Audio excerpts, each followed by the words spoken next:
In today's video, I discuss the difference between cornerbacks and safeties. There are two key differences between cornerbacks and safeties. The first is positioning and the second is coverage responsibilities.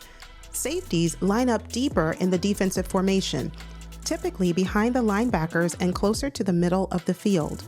They may play as a free safety, which means they cover more ground deeper in formation, or a strong safety where they play closer to the line of scrimmage. Cornerbacks, however, primarily cover wide receivers in man-to-man or zone coverage, while safeties cover deeper zones and may also cover tight ends or provide support over the top. In terms of the difference between man-to-man coverage versus zone coverage, I touched on it briefly in a previous video, and I'll be sure to link that right here in the cards for you. Man-to-man coverage, or otherwise simply known as man coverage, is a defensive strategy used in football where each defensive player is assigned to cover a specific offensive player. Here's a detailed breakdown. In man-to-man coverage, each defensive back, cornerback, and safety is responsible for covering one offensive player. Usually, it's a running back, a tight end, or a wide receiver. Linebackers, although they are not members of the defensive backs, may also be assigned to cover tight ends or running backs. In man coverage, the defender follows their assigned player wherever they go on the field, aiming to prevent them from catching the ball. The goal is to stay close enough to the offensive player to contest any pass thrown their way. And of course, true to football style, it has to get a little bit interesting, right?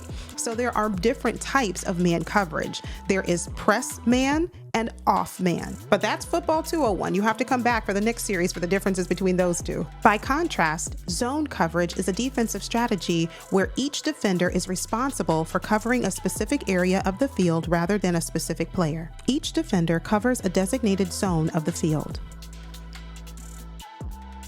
Defenders watch the quarterback's eyes and their movements to anticipate where the ball might be thrown.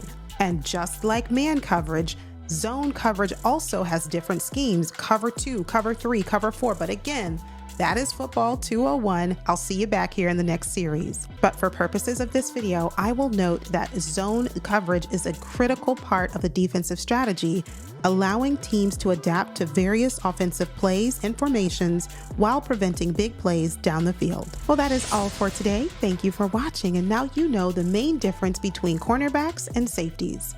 And it concludes all of the members that make up the defensive side of the ball. I will see you right back very soon for the last video in this series where I talk about the members that make up the special teams. Until next time, you take care and stay safe. And always remember, go Ravens. God bless.